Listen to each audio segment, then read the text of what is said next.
பாருங்க ஃப்ரெண்ட்ஸ், இது 2வது வீடியோ. இது பிங்க் கலர் ரோஸு. இது பஞ்சு மிட்டாய் கலரில் இருக்கும்.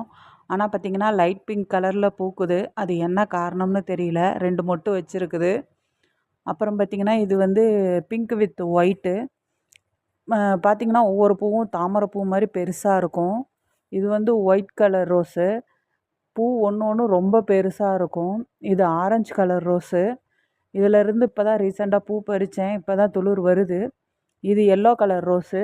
இந்த ரோஸ் பார்த்திங்கன்னா ஒவ்வொன்று கொத்து கொத்தாக தான் பூ பூக்கும். பூவும் அழகாக இருக்கும் பார்க்குறதுக்கு. இப்போ தான் துளிர் வருது. இனிமேல் தான் பட்ஸ் எடுக்கும். இது வந்து வைலட் கலர் ரோஸு. இது இப்போ தான் துளிர் வருது. இனிமேல் தான் பட்ஸு வரணும். பட்ஸு வந்தோடனே பூ விரிஞ்சோடனே உங்களுக்கு ஒரு வீடியோ போடுறேன். இது வந்து எல்லோ வித் ஆரஞ்சு கலர் மாதிரி இருக்கும். பார்த்திங்கன்னா இந்த செடி பார்த்திங்கன்னா ஒவ்வொன்றுலேயும் 5 ரோஸு 6 ரோஸ் இப்படி தான் பூக்கும் ஒவ்வொரு இதுக்கும். இது வந்து ஒயிட் வித் பிங்க்கு. இதில் 2 மொட்டு இருக்குது. இது ரெட் கலர் ரோஸு. இது வந்து சாண்டல் கலர் ரோஸு. இதில் பாருங்கள் ஒரு பூ விரிஞ்சிருக்கு, ஒரு பூ பட்ஸாக இருக்குது. பார்க்க அழகாக இருக்கும்.